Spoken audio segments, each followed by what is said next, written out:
Muy buenas y bendecidas noches, señores. Ya estamos aquí nuevamente y vamos a glorificar al Señor Padre. En el nombre de Cristo te damos gracias por la bendición de este tiempo, por la bendición de este día, por la bendición de este momento, Señor, porque tu palabra es verdad.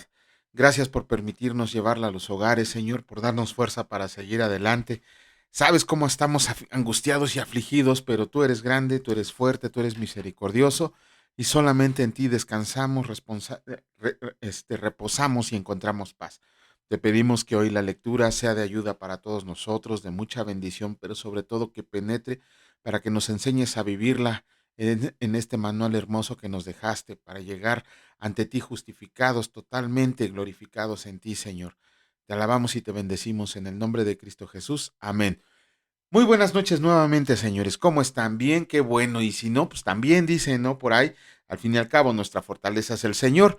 Bueno, vamos a iniciar la lectura correspondiente del día de hoy, no sin antes hacer una pequeña recapitulación de lo que hicimos ayer.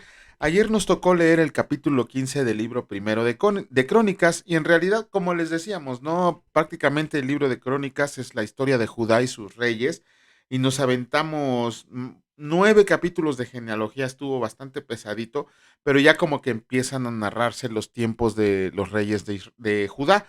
En el capítulo de ayer vimos que David ahora sí se preparó bien para poder trasladar el arca. Recuerden que cuando la quiso trasladar David, había un hombre llamado Usa que por evitar que el arca se cayera porque no fue trasladada conforme a las órdenes que le había dado el Señor a Moisés, en cuanto la tocó, pum, cayó muerto, ¿no?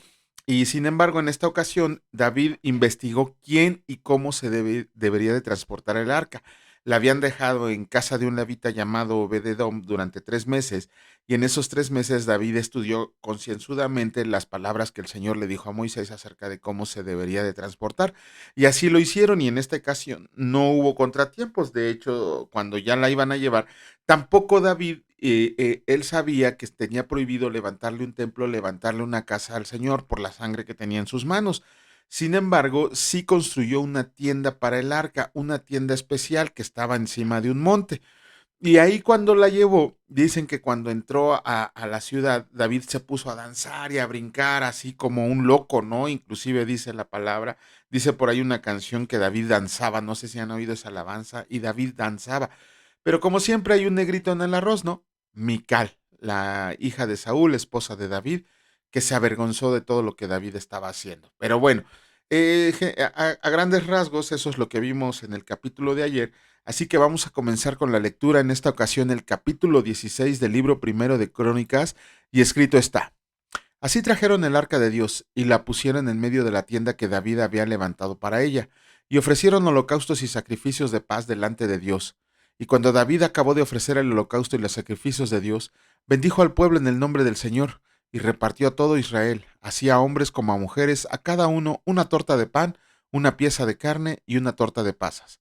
Y puso delante del arca del Señor ministros de los levitas para que recordaran y confesaran y loaran al Señor Dios de Israel: Asaf el primero, el segundo después de él Zacarías, Joiel, Semiramot, Jehiel, Matatías, Eliab, Benaía, Obed-Edom y Jehiel, con sus instrumentos de salterios y arpas.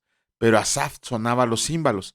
También los sacerdotes Benaya y Hazael sonaban continuamente las trompetas delante del arca del pacto de Dios. Salmo de acción de gracias de David. Entonces en aquel día David comenzó a clamar a Dios por mano de Asaf y de sus hermanos. Alaben al Señor, invoquen su nombre, den a conocer en los pueblos sus obras, canten a Él, cántenle salmos, hablen de todas sus maravillas, glóriense en su santo nombre, alégrense el corazón de los que buscan al Señor. Busquen al Señor y su poder, busquen su rostro continuamente. Hagan memoria de las maravillas que ha hecho, de sus prodigios y de los juicios de su boca. Oh ustedes, hijos de Israel, su siervo, hijos de Jacob, sus escogidos. El Señor, Él es nuestro Dios, sus juicios están en toda la tierra. Él hace memoria de su pacto perpetuamente y de la palabra que Él mandó para 1000 generaciones, del pacto que concertó con Abraham y de su juramento a Isaac, el cual confirmó a Jacob por estatuto y a Israel por pacto sempiterno, diciendo: A ti daré la tierra de Canaán, porción de tu heredad. Cuando ellos eran pocos en número, pocos y forasteros en ella, y andaban de nación en nación y de un reino a otro pueblo. No permitió que nadie los oprimiera, antes, por amor de ellos, castigó a los reyes. No toquen, dijo a mis ungidos, ni hagan mal a mis profetas. Canten al Señor toda la tierra, proclamen de día en día su salvación. Canten entre las gentes su gloria y en todos los pueblos sus maravillas, porque grande es el Señor y digno de suprema alabanza, y de ser temido sobre todos los dioses, porque todos los dioses de los pueblos son ídolos, mas el Señor hizo los cielos.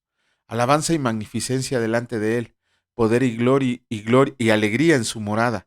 Tributen al Señor, oh familias de los pueblos, den al Señor gloria y poder, den al Señor la honra debida a su nombre, traigan ofrenda y vengan delante de él, póstrense delante del Señor en la hermosura de la santidad, teman en su presencia toda la tierra, el mundo será aún establecido para que no se conmueva. Alégrense los cielos y gócese la tierra, y digan en las naciones, el Señor reina. Resuena el mar y su plenitud, alégrese el campo y todo lo que contiene. Entonces cantarán los árboles de los bosques delante del Señor, porque viene a juzgar la tierra. Aclamen al Señor porque Él es bueno, porque su misericordia es eterna. Y digan, sálvanos, oh Dios, salvación nuestra. Recógenos y líbranos de las naciones para que confesemos tu santo nombre y nos gloriemos en tus alabanzas. Bendito sea el Señor Dios de Israel de eternidad a eternidad. Y dijo todo el pueblo, amén, y alabó al Señor. Los levitas encargados del arca. Y dejó ahí, delante del arca del pacto del Señor, a Asaf y a sus hermanos, para que ministraran de continuo delante del arca, cada cosa en su día, y a Obed-edom y a sus 68 hermanos, y a Obed-edom, hijo de Jedutum, y a Osa como porteros.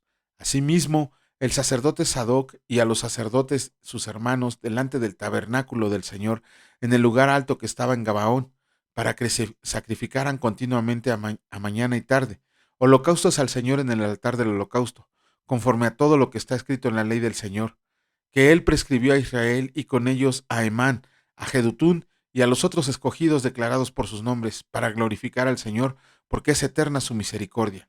Con ellos a Emán y a Jedutún con trompetas y címbalos para que los tocaban, y con otros instrumentos de música de Dios, y a los hijos de Jedutún para porteros. Y todo el pueblo se fue cada uno a su casa, y David se volvió para bendecir su casa. Bueno, ya con eso concluimos la lectura del capítulo 16 y es el salmo que, bueno, ahí dice salmo de acción de gracias por los favores obtenidos, David lo interpreta. Pero ese salmo está repetido, obviamente, en el libro de Salmos. Si quieren saber cuál es, pues ahí vayan a leer los 150 salmos. Y si no, mañana que hagamos el pequeño comentario, les diremos dónde está, pero pues léanlo, por lo menos búsquenlo tantito para ver si lo encuentran, pero está dentro de los salmos. Ajá, casi exactamente igual. Vamos a continuar con la lectura. En esta ocasión, ayer terminamos el libro de Amos, perdón, el libro de Amós, el capítulo 9 lo leímos, el último capítulo, otro libro más de la palabra del Señor que podemos leer. Recuerdo que todavía medio año les informábamos qué libros habíamos leído, pero es tanto lo que tenemos que hacer que ya se me olvida de felicitarlos los que están siguiendo el plan bíblico, que ayer terminamos otro libro más y hoy vamos a iniciar con uno nuevo, el libro de Abdías. Pero antes, ¿qué vimos ¿cómo se llama? En el libro de Amós el día de ayer, en el capítulo 9? Pues realmente, a grandes rasgos, el Señor les estaba diciendo, que ya no había lugar en donde se pudieran esconder para evitar el castigo del Señor. Ya era inminente, ya estaba a la vuelta de la esquina el castigo del Señor, ya les había dicho todo lo que iba a pasar, se iba a oscurecer el cielo, se iban a los montes se iban a ser derrumbados. O sea, todo ya les dijo el Señor, ya, ahora sí, ya no hay nada que les evite su disciplina y su castigo, así que no les queda otra más que aguantarse. Pero todavía el Señor en su misericordia, por ahí los versículos 11 y 12, les da una promesa de restauración, que aún y con todo lo que hicieron, el Señor restauraría a su pueblo para que regresaran a su tierra prometida, para que regresaran a su reposo y para que pudieran volver a estar confiados en Él. Eh, sí, los va a disciplinar, por supuesto que nos tiene que disciplinar cuando andamos en pecado. Sin embargo, también vemos que su misericordia es eterna y para siempre y nunca nos va a dejar hundidos en el lodo, ¿sale? Bueno, como les decía, hoy vamos a iniciar la lectura de el tercer libro más corto de toda la palabra del Señor. No es el primero, es el tercer libro más corto. Por ahí otros dos libros aún más cortos. En esta ocasión vamos a comenzar y a terminar con la lectura del libro de Abías, pero antes vamos a darles una pequeña introducción. Ajá. ¿Qué significa el nombre Abías? Abdías, perdón, Abdías. Yo les estoy diciendo Abías y es Abdías. Ajá. Bueno, Abdías, en el hebreo original el nombre es Obadía. ¿Y qué significa? Siervo de Dios. Ahí le puse hiervo de Dios. Les digo que ando ya mi daltonismo, mi dislexia no me deja escribir bien, según yo lo revisé, pero en realidad el nombre de Obadías significa siervo de Dios. El autor, obviamente el profeta Abdías. Miren, aquí vamos, cabe aclarar un punto. Hay muchas personas que todavía dividen a los profetas en mayores y menores. Ajá, eso es una discriminación, digo yo, y lo vamos a ver hoy en el libro de Santiago cuando lo veamos en la lectura. Estamos haciendo una discriminación. ¿Por qué? Porque estamos haciendo que el mensaje de Dios sea más o menos importante. Ajá, cuando hablamos de que, es que es un profeta mayor, ¿por qué? Por toda la revelación que le dio el Señor. Es que es un profeta menor porque nada más dio un mensaje chiquito. Pero ahí lo que estamos haciendo es minimizar el mensaje de Dios. En realidad no hay profetas menores ni mayores. Los profetas son profetas del Señor y cada uno de los mensajes que dio Dios es importante, igual de importante, así sea el libro de Abdías con su único capítulo, o sea el libro de Isaías con sus 66 capítulos, los dos son mensajes de Dios, por lo tanto no los podemos minimizar. Cada mensaje de Dios es importante, tiene la misma importancia tan solo por el hecho que viene de Dios. Entonces quítense de la mente el hecho de que son profetas mayores o profetas menores. Dicen por ahí algunos que así los dividen por el tamaño del libro. Ajá, que, no, es que como Abdías nada más escribió una hoja, pues lo vamos a poner como profeta menor. Y como Isaías escribió 66 capítulos, pues vamos a ponerlo como profeta mayor. No, eso es minimizar el mensaje de Dios, ¿sale?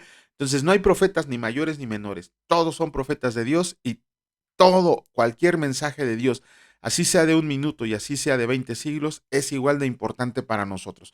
No hay que minimizar los mensajes de Dios, ¿vale? Bueno, la fecha de escritura. Aquí hay una discordancia entre los eruditos bíblicos acerca de cuándo fue escrito el libro de Abdías. A pesar de que se dan varias fechas, hay dos en las que los eruditos bíblicos han llegado a la conclusión o que fue en una o que fue en otra. Dicen que la primera fecha que ellos dan es aproximadamente en el año 840 antes de Cristo, por ahí entre los reinados de Acaz o de Jocam. Ajá, ahí lean, váyanse a leer Reyes otra vez cuando leímos esos dos reyes y se van a dar cuenta que es más o menos con lo que coincide la fecha. Y dicen que es porque fue escrito durante una unión que hicieron filisteos y egipcios para ir a darle en la torre a Israel. La otra fecha es más o menos por ahí del 586 antes de Cristo, cuando ya Israel había sido destruido por Babilonia.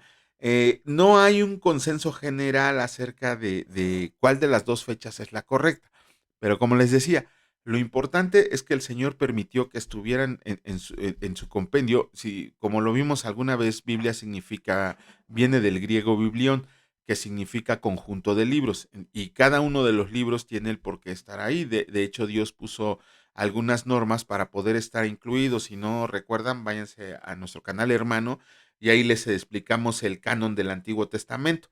Ajá, pero bueno, entonces este libro fue permitido por Dios que entrara. ¿Cuál es el tema central del libro de Abdías? Que Dios provee y cuida de su pueblo, pero además va a ejecutar un juicio en contra de quienes se le opongan. Eh, como les decía hace rato, Abdías es el libro más corto del Antiguo Testamento. Es el tercer libro más corto, ahí le puse el más corto, perdón, es el tercer libro más corto del Antiguo Testamento. Y se sabe bien poquito de su autor. Lo único que se sabe son los 21 versículos que conforman este libro. Ajá. Pero sobre el mensaje que se trata es de la actitud soberbia que tenía Edom cuando vio que los enemigos de Israel lo aplastaron, Asiria y Babilonia. Ajá. ¿Por qué le profetiza a Edom? Tenemos que irnos a la lectura de Génesis 25 para poder comprenderlo cuando nacieron Esaú y Jacob. ¿Se acuerdan que desde el vientre materno hubo una lucha para ver quién iba a ser el más grande? Que Esaú iba a ser primero, pero Jacob lo agarró del talón y que se empezaron a pelear por bien quién salía y que desde ahí estuvieron peleando, ¿no? Ajá, pero esa pelea se trasladó a sus descendientes. Entre edomitas y israelitas siempre hubo una lucha ardua para demostrar la superioridad cada uno de ellas. Sin embargo, Abdías en su libro condena de manera muy dura a los descendientes de Saúl, los edomitas, por dos cuestiones principales. La primera, porque en el peregrinaje de Israel en el desierto le negaron ayuda. ¿Se acuerdan cuando los mandó el Señor a vagar 40 años en el desierto? Edom les negó esa ayuda. Y la otra es cuando Edom supo que los israelitas estaban siendo ya conquistados por los babilonios y a pesar de que son parientes lejanos, le negaron la ayuda. Ajá. Abdías también en su libro nos da una descripción de los crímenes de los edomitas, juzga su manera de actuar, pero sobre todo emite una sentencia por orden del Señor, y esa sentencia es la destrucción total de Edom. Y a diferencia al pueblo de Israel, al pueblo del Señor, le promete que va a destruir a sus enemigos, que lo va a restaurar a Israel y a su tierra y que por fin van a vivir en paz. Ajá. De eso se trata a grandes rasgos el libro de Abdías. Entonces, sin más, vamos a comenzar con la lectura del capítulo único del libro de Abdías y escrito está: La humillación de Edom, visión de Abdías. Dios, el Señor ha dicho así en cuanto a Edom: hemos oído el pregón del Señor, y mensajero ha sido enviado a las naciones. Levántense y levantémonos contra este pueblo en batalla. He aquí, pequeño, que te ha hecho entre las naciones, estás abatido en gran manera. La soberbia de tu corazón te ha engañado. Tú que moras en las hendiduras de las peñas, en la altísima morada, que dices en tu corazón: ¿quién me derribará a tierra? Si te remontaras como águila, y aunque entre las estrellas pusieras tu nido, de ahí te derribaré, dice el Señor. Si los ladrones vinieran a ti, o robadores de noche, ¿cómo has sido destruido? ¿No hurtarían también lo que les bastara? Si entraran a ti vendimiadores, ¿no dejarían algún rebusco? ¿Cómo fueron escudriñadas las cosas de Saúl? Sus tesoros escondidos fueron buscados. Todos tus aliados te han engañado. Hasta los confines te hicieron llegar. Los que estaban en paz contigo prevaricaron contra ti. Los que comían tu pan pusieron lazo debajo de ti, no hay en ello entendimiento. No haré que parezca en aquel día, dice el Señor, los sabios de Edom y la prudencia del monte de Saúl, y tus valientes, oh Temán, serán amedrentados, porque todo hombre será cortado del monte de Saúl por el estrago. Por la injuria a tu hermano Jacob, te cubrirá vergüenza y serás cortado para siempre. El día que estando tú delante, llevaban extraños cautivos su ejército, y extraños entraban por sus puertas, y echaban suerte sobre Jerusalén. Tú también eras como uno de ellos. Pues no debiste tú haber estado mirando en el día de tu hermano, en el día de su infortunio. No debiste haberte alegrado de los hijos de Judá en el día en que se perdieron, ni debiste haberte jactado en el día de la angustia. No debiste haber entrado por la puerta de mi pueblo en el día de su quebrantamiento. No, no debiste haber mirado el mal en el día de su quebranto, ni haber echado mano a sus bienes en el día de la calamidad. Tampoco debiste haber parado en las encrucijadas para matar a los que de ellos escaparan, ni debiste haber entregado a los que quedaban en el día de la angustia. La exaltación de Israel, porque cercano está el día del Señor sobre todas las naciones, como tú hiciste se hará contigo, tu recompensa volverá sobre tu cabeza, de la manera en que ustedes bebieron en mi santo monte, beberán continuamente todas las naciones, beberán y engullirán, y serán como si no hubieran sido. Mas en el monte de Sión habrá un remanente que se salve y será santo, y la casa del Señor recuperará sus posesiones. La casa del Señor será fuego y la casa de José será llama, y la casa de Saúl estopa, y los quemarán y los consumirán. Ni aun resto quedará de la casa de Saúl, porque el Señor lo ha dicho. Y los del Negueb poseerán el monte de Saúl, y los de Cefela a los filisteos. Poseerán también los campos de Efraín, y los campos de Samaria, y Benjamín a Galad, y los cautivos de este ejército de los hijos de Israel poseerán lo de los cananeos hasta Sarepta, y los cautivos de Jerusalén que están en Sefarad poseerán las ciudades del Negev, y subirán salvadores al monte de Sión para juzgar el monte de Saúl, y el reino será del Señor. Con eso acabamos la lectura del libro de Abdías. Ya ven qué rápido vamos, ya estamos en la recta final, así que hay que echarle ganas. Bueno, mañana, si Dios lo permite, estaremos haciendo el comentario del libro de Abdías, aunque realmente en la introducción les dimos todo, pero pues no estará de más que se nos haya escapado algo. Vamos a comenzar en esta ocasión con la lectura del libro de Lucas, pero si recuerdan, el día de ayer leímos el capítulo 4. Ay, híjole, es que es tan increíble la palabra del Señor que de un solo capítulo nos podríamos estar pasando, ¿qué de un solo capítulo? De medio capítulo nos podríamos estar pasando hablando toda la noche. Sin embargo, pues no hay tiempo, tenemos otras cosas que hacer. El día que el Señor nos permita dedicarnos al 100% a su servicio, más que dispuestos a estar pregonando su palabra. Pero bueno, vamos a ver nada más dos cosas que nos llamaron mucho la atención en el sentido de, ¿cómo se llama? Eh, de las tentaciones de Jesús. A pesar de que nuestro canal hermano allá en Discípulos de Jesucristo, en esta plataforma de YouTube, tenemos un canal donde estuvimos viendo la vida de Jesucristo y ahí tratamos de manera un poco más profunda las tentaciones de Jesús. Hay que rescatar tres cosas. Primero que nada, dice al final de cuando Jesús fue tentado que el diablo le tentó en todo. O sea, estamos acostumbrados a ir que fueron tres tentaciones y muchos todavía conservan la doctrina de que Jesucristo solamente fue tentado en estas tres cosas, pero la palabra de Dios dice que fue tentado en todas las cosas.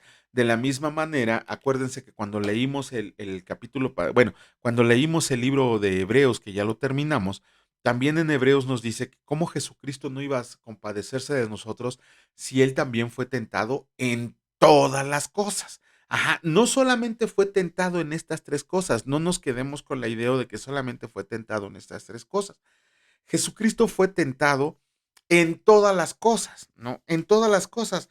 Y en la humanidad de Jesucristo, haciendo a un lado su divinidad, tenía la ocasión de de pecar, pero él se mantuvo impoluto, se mantuvo perfecto y se mantuvo totalmente recto ante los ojos de Dios. Otra cosa que tenemos que ver es que el diablo, que Satanás utilizó la palabra de Dios para poder tentar a Jesús. Ajá. Las palabras que el diablo le dice son de la palabra de Dios, pero tergiversadas. Si no, vayan y búsquenla. Ayer les dije que las buscaran. Bueno, desgraciado desafortunadamente para ustedes, solamente les dijimos que Jesucristo le contestó con los que está escrito en el libro de Deuteronomio. Si no, ya para que no estén buscando los que estuvieron buscando, váyanse a leer el capítulo 6 y el capítulo 8 de Deuteronomio y ahí están las respuestas que le dio Jesucristo al diablo. La primer tentación, ¿cuál fue la primer tentación? La primer tentación fue cuando Jesucristo tuvo hambre, una de las maneras de terminar el ayuno, ¿no? Ahí tenemos también una mala concepción, una mala comprensión del ayuno. Pero Jesucristo dijo que tuvo hambre y fue cuando el diablo aprovechó para decirle, pues dile a estas piedras que se conviertan en pan para que te puedas alimentar. Jesucristo le contesta con Deuteronomio capítulo 8, escrito está, no solamente de pan vivirá el hombre, sino de todo lo que sale de la boca del Señor. ¡Pum! Le dan la torre en la primera. Esta tentación tiene que ver con el cuerpo, con los deleites y goces del cuerpo, con las necesidades del cuerpo. Ajá, cada una de las tentaciones tiene que ver, la primera tiene que ver con el cuerpo. Ajá, dice el cuerpo, mm, mm, mm, mm, por aquí lo tengo, por aquí lo anoté. Ajá, espérenme tantito. Sí. Primero ¿cuál es el deseo que más tenemos muchas veces en nosotros? ¿Cuál es, no? Como inclusive la sabiduría popular dice, ¿no? ¿Cómo dice? ¿Cómo dice? Se me olvidó, hay un dicho sobre el hambre, ¿no? Bueno el que aguanta el hambre, pero más bueno el que la aguanta, ¿no? Realmente, yo creo que uno de los apetitos físicos que más necesitamos o que más nos dan ganas de probar, pues es la comida, es el hambre, no podemos vivir. Inclusive científicamente está probado que solamente podemos sobrevivir sin comida 20 días y sin agua solamente 5 días, o al revés, sí, 5 días podemos sobrevivir sin agua. Ajá, entonces uno de los apetitos que más nuestro cuerpo desea es la comida. Por eso Jesucristo fue tentado en eso. Estaban tentando, el Satanás estaba tratando de tentar el cuerpo de Jesucristo por medio del hambre, pero no pudo, pues estaba frente a su creador y todavía se atreve a tratar de tentarlo con el hambre. Entonces, la primera tentación tiene que ver con el cuerpo. Pero después viene la segunda tentación, se lo lleva ¿cómo se llama? Es que en Mateo y en Lucas está diferente el orden de las tentaciones. Ajá. Ok. Vamos a leer el de Lucas. En Lucas nos dice que se lo llevó a un monte muy alto, se lo llevó a un monte muy alto y ahí le mostró todos los reinos que se alcanzaban a ver.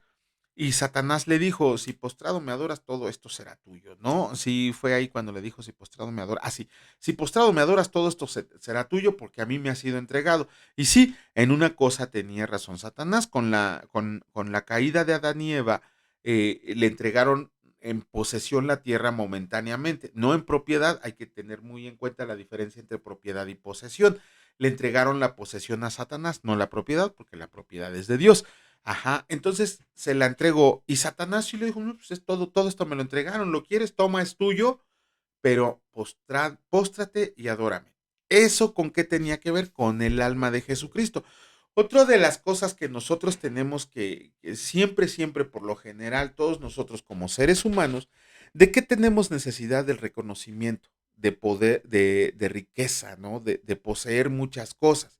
Ese es el otro lado por donde Satanás estaba tentando a Jesucristo. Jesucristo sabía lo que vino, sabía lo que iba a padecer, sabía los tiempos, todo lo que iba a pasar. Y el diablo se la estaba poniendo fácil. Le estaba diciendo, mira, ¿para qué le das tantas vueltas? Nada más, mira, de todas maneras, todo va a ser tuyo y olvídate de todo lo que tienes que hacer. Pero Jesucristo también le responde con lo que está escrito en Deuteronomio 6, en el capítulo 6, ¿no? Cuando le dice que escrito está que solo al Señor adorarás. Ajá, otra vez le vuelve a dar la vuelta al diablo. Y viene la tercera tentación que tiene que ver con el espíritu. ¿Cuál es la tentación? Que le dice, se lo lleva al monte perdón, a lo más alto del templo y le dice Satanás a Jesucristo, aviéntate, al cabo la palabra del Señor dice que va a mandar ángeles a que cuiden de ti. Ajá. Y Jesucristo le vuelve a contestar con lo que está escrito en Deuteronomio 6, cuando le dice, no tentarás al Señor tu Dios. Así de fácil le dice, no tentarás al Señor tu Dios. Eso tiene que ver con el espíritu de nosotros. Ajá. ¿Por qué? Porque casi más que nada tiene que ver con nosotros los que decimos ser hijos de Dios, los que decimos decir discípulos de Cristo, porque muchas veces vemos que los puestos en la iglesia creemos que los merecemos nosotros, ¿no? Por ahí tuve un amigo que, híjole, Dios se apiade de él. Llegó a la iglesia, estudió el instituto y en cuanto acabó el instituto quería ser el pastor principal de la iglesia cuando no quiso ni cargar sillas para los que llegaban, ¿no? O sea, él quería dar el brinco así, no, yo soy el ungido de Dios y quítense porque tengo mucha palabra. Después fue y fundó su propia iglesia y le cobraba a los papás por darle clases a los niños. Por eso les digo que Dios se apiade de él, ¿no? Pero bueno, siempre nosotros estamos tratando, no solo en la iglesia, de desear un nivel más alto, una posición más elevada. Ajá, y la queremos obtener rápido, sin hacer sacrificios o inclusive rebelándonos en contra del Señor, porque muchas veces el Señor dice, ¿y para qué quieres estar ahí si aquí te tengo yo bien? ¿No? Entonces, ahí Satanás estaba atacando el espíritu de Jesucristo, diciéndole, bueno, pues aquí a ver si es cierto que tu Padre es Dios, pues aviéntate y que te venga a rescatar. No, y Jesucristo le dijo, no, porque la palabra dice que no tentarás al Señor tu Dios. Y otra vez le volvió a dar vuelta a Jesucristo a Satanás. Y ahí es cuando dice que la palabra que le tentó en todo, después de tentarle en todas las cosas, Satanás se fue volando. Ajá, entonces ahí tenemos que ver la dependencia de Jesucristo en su Padre, la dependencia de Jesucristo en la palabra de Dios.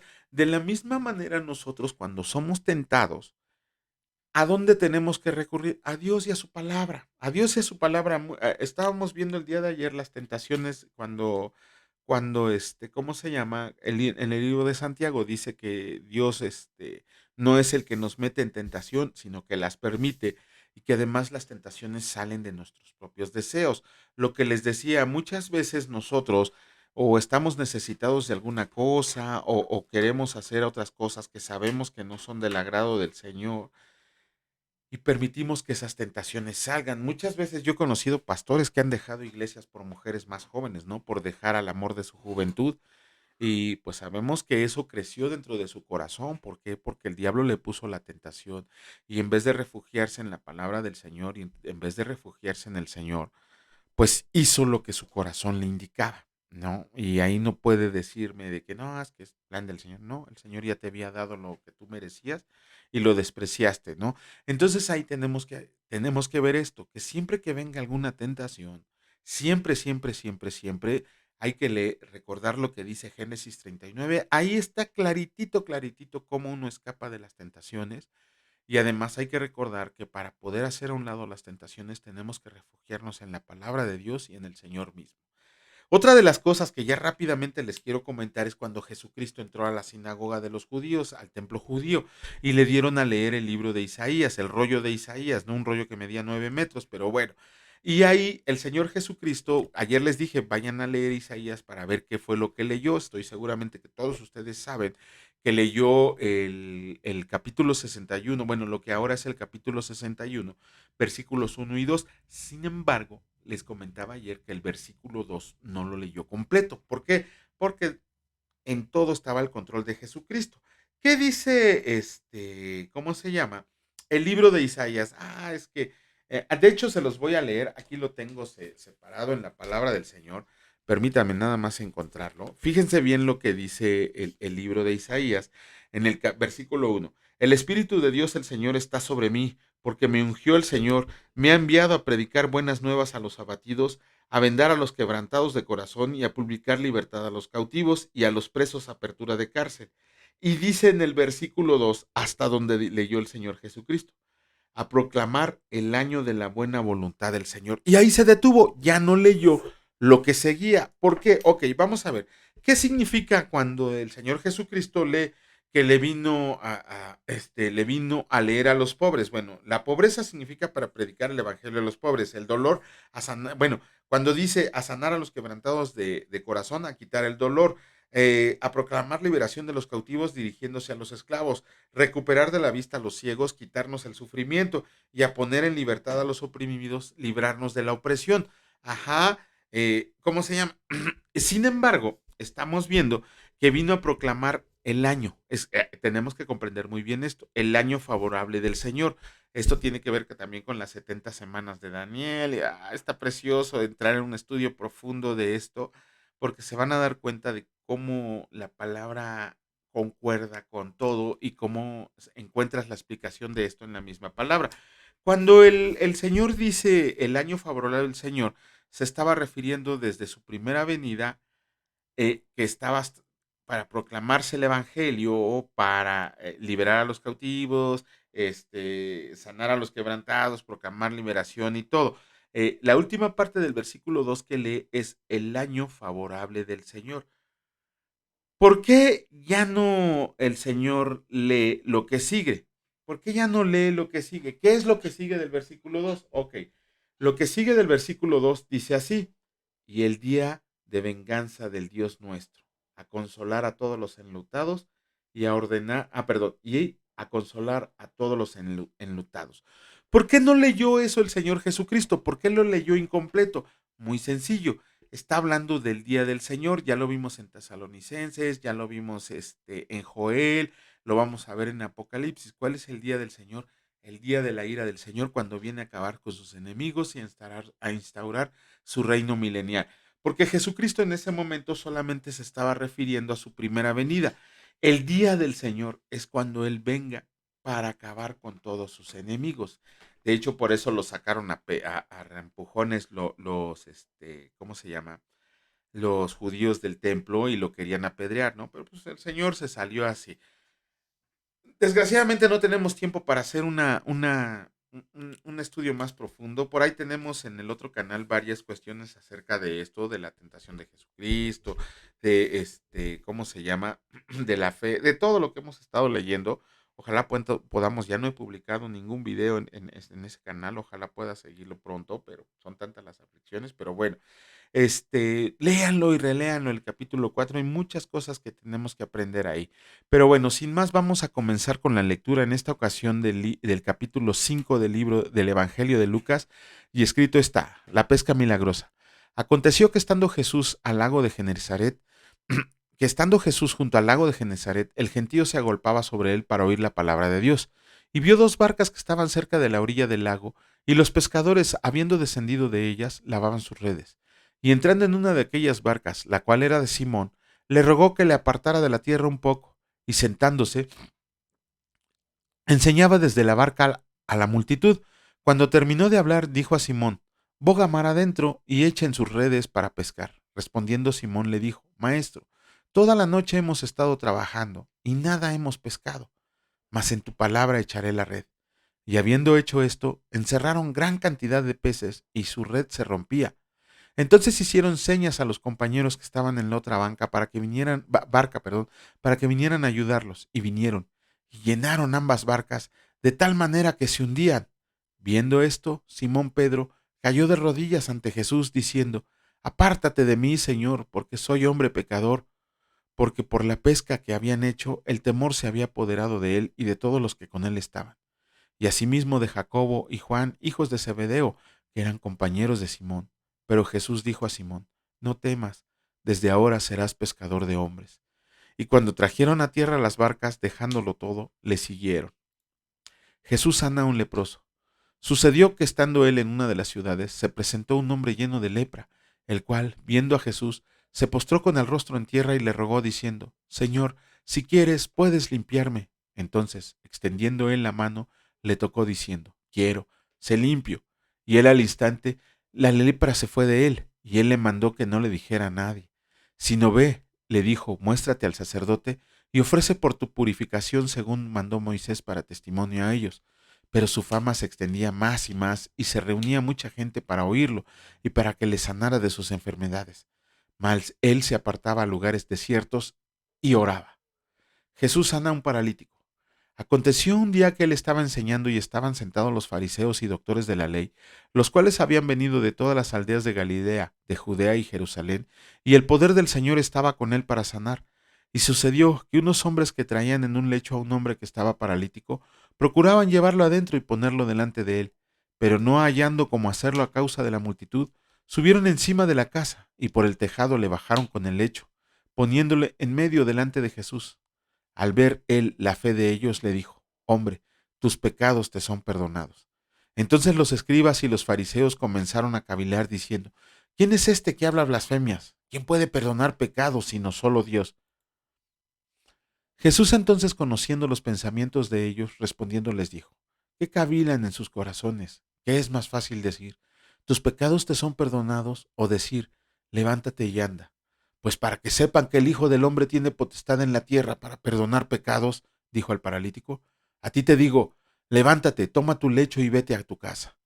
Y al instante, levantándose en presencia de ellos, tomando el lecho en que estaba acostado, se fue a su casa, glorificando a Dios. Y todos, sobrecogidos de asombro, glorificaban a Dios llenos de temor. Decían: Hoy hemos visto maravillas. Llamamiento de Leví. Después de estas cosas salió y vio a un publicano llamado Leví sentado al banco de los tribunos públicos y le dijo: Sígueme. Y dejándolo todo, se levantó y le siguió. Y Leví le hizo un gran banquete en su casa, y había mucha compañía de publicanos y de otros que estaban a la mesa con ellos. Y los escribas y los fariseos murmuraban contra los discípulos diciendo: ¿Por qué comen y beben con publicanos y pecadores? Respondiendo Jesús les dijo: Los que están sanos no tienen necesidad de médicos, sino los enfermos. No he venido a llamar a justos, sino a pecadores al arrepentimiento, de los cuales yo soy el primero. La pregunta sobre el ayuno. Entonces ellos le dijeron: ¿Por qué los discípulos de Juan ayunan muchas veces y hacen oraciones, y asimismo los de los fariseos, pero los tuyos comen y beben? Él les dijo: ¿Pueden acaso hacer los que están de bodas ayunar, entre tanto que el esposo está con ellos? Mas vendrán días cuando el esposo les será quitado. Entonces en aquellos días ayunarán. Les dijo también una parábola: Nadie corta un pedazo de un vestido nuevo y lo pone en un vestido viejo, pues si lo hace, no solamente rompe el nuevo, sino que el que remienda sacado de él no se armoniza con el viejo. Y nadie echa vino en odres viejos. De otra manera, el vino nuevo romperá los odres y se derramará, y los odres se perderán. Mas el vino nuevo en odres nuevos se ha de echar, y lo uno y lo otro se conservan. Y ninguno que beba del añejo quiere luego el nuevo, porque dice: el añejo es mejor. Con eso acabamos la lectura del capítulo 5 del Evangelio de Lucas. Otra vez, palabra muy hermosa. Ahí, cómo me encanta leer la vida de Pedro. Si hay algo que me gusta muchísimo a mí leer, es la vida de Pedro, ¿no? Porque todos somos Pedro. Yo quisiera ser Pablo, ¿no? Pero en realidad soy Pedro y con más defectos que él. Bueno, vamos a comenzar con la lectura del libro de Santiago, pero antes tenemos que ver que el libro que leímos ayer, el capítulo 3 de Santiago, está dividido en dos partes. Del versículo 1 al 13, Santiago nos habla de la acepción de personas y del versículo 14 al que sigue, creo que son 26 o 28, no recuerdo cuántos versículos son. Déjenme les digo cuántos son para no estar adivinando. Aquí están, sí son 26. La otra mitad habla de algo que Lutero en su momento despreció, por eso la llamó la epístola de paja, porque Lutero pensaba que Santiago estaba diciendo que la salvación también dependía de las obras, pero no es así, lo vamos a ver. ¿Qué es lo que pasa con el libro de Santiago? A grandes rasgos, los primeros 13 versículos nos hablan de que no hay que hacer acepción de personas. Por ahí hay un video en YouTube de un joven cristiano que hizo una prueba, se disfrazó de ¿cómo decirlo? De menesteroso, de mendigo, ¿no? Andaba con un costal lleno de ropa vieja y él se puso ropa un poquito sucia y medio rota y se presentó en tres iglesias, se presentó en tres iglesias. Para no hacerles el cuento largo ni darles denominaciones de iglesias, dos lo rechazaron, las dos primeras lo rechazaron, diciéndole que no podía entrar, que si quería oír la palabra de Dios se quedara fuera del templo, ¿no? Así le dijeron estos fariseos, usted váyase por allá. Y la tercera iglesia, que era una iglesia misionera, casi casi hasta lo reciben con alfombra rojas, por supuesto, pásele, si la palabra de Dios es para todos, ¿dónde dice la palabra del Señor que debemos de hacer acepción de personas? Santiago nos da una clase profunda de esto en este capítulo 3 que leímos ayer. Entonces, perdón, el capítulo 2, sí, ando bien, sí, el capítulo 2 que leímos ayer. Entonces, a grandes rasgos de eso se trata. Nosotros no podemos hacer acepción de personas. Cualquier persona, y yo también lo aprendí duramente cuando fui a dar clases a un anexo de liberación de adicciones por medio de la palabra de Dios. Si ustedes vieran ahí a las personas que me encontré, yo creo que muchos de ustedes les hubieran dado vuelta, ¿no? O sea, si hubieran ido corriendo.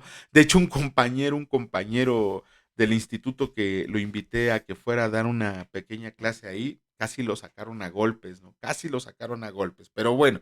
Y la segunda parte es lo que les decía, desgraciadamente no va a haber tiempo para poderles decir todo lo que les queríamos decir acerca de la fe y las obras. Sin embargo, hay que tener en cuenta algo muy claro. A ver si me puedo aventar un post, aunque sea en el grupo de Facebook, para que ustedes lo puedan comprender un poquito mejor leyendo esto de Santiago. Primero que nada, como les decía, Lutero despreció esta parte de la carta de Santiago porque él entendió que Santiago estaba hablando que la salvación y las obras era lo que nos iba a llevar a la presencia del Señor. Pero si hacemos un estudio profundo de esta parte de Santiago, del libro de Santiago, del capítulo 2, del 14 al 26, nos vamos a dar cuenta que a grandes rasgos, a resumidos rasgos, Santiago lo que nos está diciendo es que si tú dices que tienes fe, se tiene que demostrar por medio del fruto de las obras. Las obras son el fruto de la fe. Esto es a grandes rasgos. Por eso Santiago le dice, ¿de veras tienes fe? Pues muéstrame tus obras, ¿no? Ayer les hablaba que podemos tener una fe verbal y una fe mental. Una fe verbal en donde andes proclamando que eres hijo de Dios, que te reúnes, que te congregas, que estudias la palabra del Señor. Y una fe mental por medio de la cual ya te convenciste de que efectivamente Jesucristo es el Señor de señores y Rey de reyes. Sin embargo, también la palabra nos habla de frutos. O sea, no basta la fe verbal ni la fe mental para poder darnos cuenta de que tú eres cristiano. ¿Cuántos cristianos de domingo conocemos que el día domingo viven una vida ahí bien bonita, alabando, brincando, cantando, comportándose con los hermanos? Pero nomás llega de lunes a sábado y hasta se van a echar sus copas, andan vacilando a los compañeras, andan diciéndose cosas nada sanas con los amigos, o sea, eso, bueno, pues ya el Señor tratará con ellos. Lo importante es que tenemos que ver que somos justificados por gracia y se nos dan 6 razones por medio de las cuales somos justificados. Ajá, justificados es que somos salvos por gracias. Y les voy a dar el versículo para que los vayan a leer. Somos justificados por gracia. Ajá, Romanos 3:24. No merecíamos ser justificados, de hecho todo lo contrario, no merecíamos ser condenados, pero Dios en su infinita gracia, en su increíble gracia, fuimos justificados por medio de ella, por ese don inmerecido, por ese regalo inmerecido, Romanos 3:24. Somos justificados por fe. Ajá, la fe es cuando cuando, más bien cuando comprendemos lo que Dios ha hecho por nosotros para justificarnos. Romanos 5:1. Somos justificados por la sangre de Jesucristo. Romanos 5:9. Es el precio que tuvo que pagar Jesucristo para que nosotros pudiéramos ser justificados delante del Señor. Somos justificados por Dios. Romanos 8:33. Nosotros no hacemos nada, no podemos hacer nada para estar justificados ante Dios. Dios es el que decide justificarnos.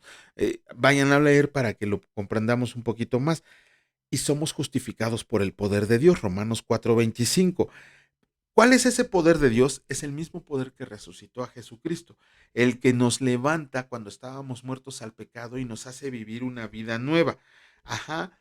Bueno, si puedo, hoy mismo subo el post, si no, si Dios me lo permite, el día de mañana. Vamos a continuar en esta ocasión con la lectura. Nos tocaría el capítulo número 3 del libro de Santiago y escrito está.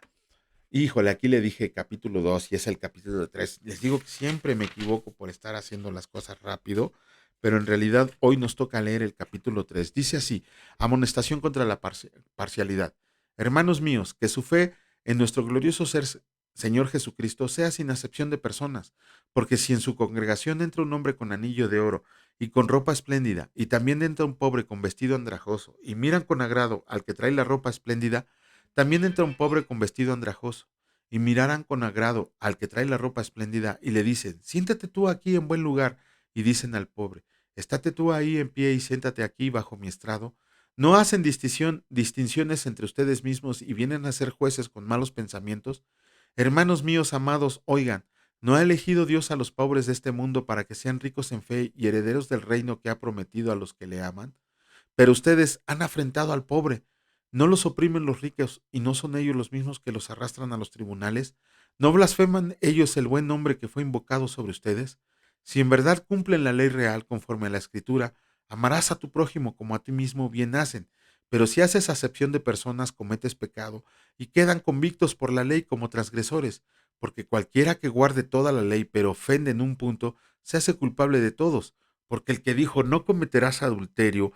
Estoy leyendo mal, ¿verdad? Esto lo leímos ayer, déjenme ver. Sí, híjole. Disculpen ustedes, esto lo leímos ayer. No sé, se me fue el avión. Les ofrezco una disculpa. No subí las láminas de ¿cómo se llama? De este Santiago del capítulo 3, pero no tenemos ningún problema. ¿Por qué? Porque aquí la tenemos a la mano. Estoy en Corintios, estoy en Filemón, ya me pasé porque estoy en Juan, estoy en Pedro y por fin llegué a Santiago. Vamos a leer, sí, no subí, híjole, de veras, no sé qué me pasa, en estos errores ya no los puedo cometer, no sé, les ofrezco nuevamente una disculpa muy sincera porque esto no tendría por qué estarme pasando. Se supone que me preparo para esto un par de horas antes, estudio en la noche anterior y en el día de hoy un par de horas antes de iniciar la transmisión, preparo las láminas, no sé por qué se me fue el avión, pero bueno, capítulo 3 del libro de Santiago, escrito está: la lengua. Hermanos míos, no se hagan maestros muchos de ustedes, sabiendo que recibirán mayor condenación, porque todos ofendemos muchas veces. Si alguno no ofende en palabra, este es varón perfecto, capaz también de refrenar todo el cuerpo. He aquí nosotros ponemos freno en la boca de los caballos para que nos obedezcan, y dirigirnos así todo su cuerpo. Miren también las naves, aunque tan grandes y llevadas de impetuosos vientos, son gobernadas con un muy pequeño timón por donde el que las gobierna quiere. Así también la lengua es un miembro pequeño, pero se jacta de grandes cosas. He aquí cuán grande bosque enciende un pequeño fuego. Y la lengua es un fuego, un mundo de maldad. La lengua está puesta entre nuestros miembros y contamina todo el cuerpo e inflama la rueda de la creación. Y ella misma es inflamada, y ella misma es inflamada por el infierno, porque toda naturaleza de bestias y de aves y de serpientes y de seres del mar se doma y ha sido domada por la naturaleza humana, pero ningún hombre puede domar la lengua, que es un mal que no puede ser refrenado, llena de veneno mortal. Con ella bendecimos al Dios Padre, y con ella maldecimos a los hombres que están hechos a la semejanza de Dios. De una misma boca proceden bendición y maldición. Hermanos míos, esto no debe de ser así. ¿Acaso alguna fuente hecha por una misma abertura, agua dulce y amarga? Hermanos míos, ¿puede acaso la higuera producir aceitunas o la vid higos? Así también ninguna fuente puede dar agua salada y dulce. La sabiduría de lo alto. ¿Quién es sabio y entendido entre ustedes? Muestre por la buena conducta sus obras en sabia mansedumbre. Pero si tienen celos amargos y contención en su corazón, no se jacten, no mientan contra la verdad, porque esta sabiduría no es la que desciende de lo alto, sino terrenal, animal, diabólica, porque donde hay celos y contención, allí hay perturbación y toda obra perversa. Pero la sabiduría que es de lo alto es primeramente pura, después pacífica, amable, benigna, llena de misericordia y de buenos frutos, sin incertidumbre ni hipocresías, y el fruto de justicia se siembra en paz para aquellos que hacen la paz. Con eso terminamos la lectura del capítulo 3. Les vuelvo a ofrecer una sincera disculpa. Estoy muy apenado en verdad, porque estos errores no los puedo cometer. Estoy al servicio del Señor y para el servicio del Señor lo debo de hacer todo bien, lo debo de hacer con tiempo. Y la verdad, que el Señor me perdone porque se supone que ya había preparado las láminas y me estoy dando cuenta que no fue así, que no puse atención por estar atendiendo otras cosas. Les ofrezco de verdad una sincera disculpa. El día de mañana vamos a redimir esto, voy a revisarlo concienzudamente. Pero bueno, no nos queda más que darle gracias al Señor. Padre, en el nombre de Cristo te damos gracias, Señor, por este tiempo que nos permites estar en tu presencia, escuchando tu voz, oyendo de tu palabra. Te pedimos que tu voluntad se haga, así como se está haciendo en el cielo, que se haga con nosotros aquí en la tierra, Señor. Que tu pronto regreso sea ya, Señor. Ya este mundo está demasiado lleno de maldad para que siga pervirtiéndose cada día más. La esperanza nuestra de todos tus santos es que estemos contigo en tu presencia.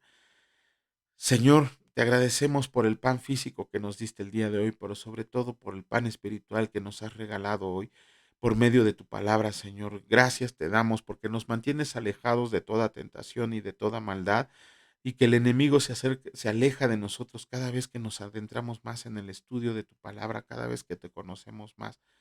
Te pedimos fuerza, Señor, para las pruebas y las tribulaciones por las que estamos pasando, porque sabemos que tú las permites para hacernos madurar como hijos tuyos. Te damos toda la gloria, toda la alabanza, todo el poder, Señor, que a ti te corresponden. Eres al único que te corresponden. Te alabamos y te bendecimos en el nombre de Cristo Jesús. Amén. Que Dios los bendiga, señores, y si Dios lo permite, nos vemos el día de mañana en el mismo canal. Cuídense mucho, descansen y hasta luego. Bye.